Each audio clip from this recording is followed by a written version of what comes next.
এক মিনিট দাও।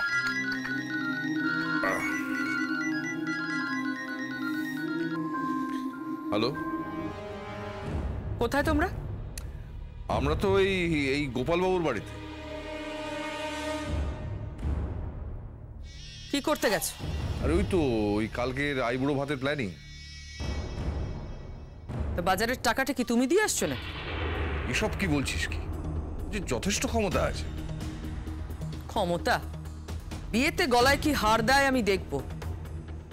শোনো, একটা কথা বলে দিও, আমি কিন্তু সোনা যাচাই করে নেব। হ্যাঁ, কোষ্ঠী পাথরে ঘষে দেখবো আসল না নকল। বলে দিও নকল হার যেন না দেয়।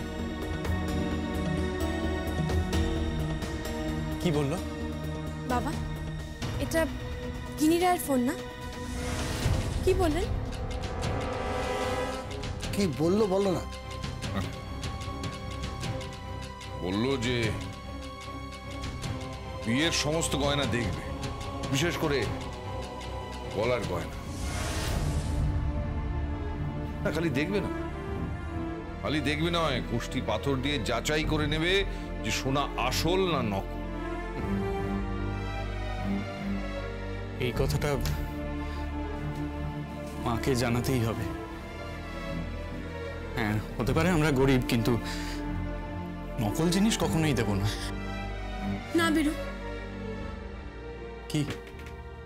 এই বাড়ি থেকে সোনার হার যাবে টিকলির গলায়, আর সেটা আমি উপহার দেব কাকা বাবুকে আমার তরফ থেকে তোমাদের বিয়েতে। মানে কি বলছো কি তুমি? না না না, তা হয় না, তা কখনোই হয় না। সেটাই হতে হবে, এটাই হতে হবে বীরু। এটা আমার তরফ থেকে উপহার দিচ্ছি আমি।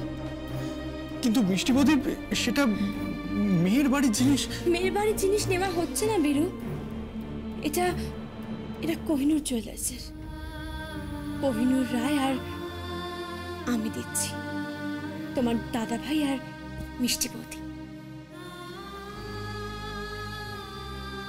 বেরু বেরু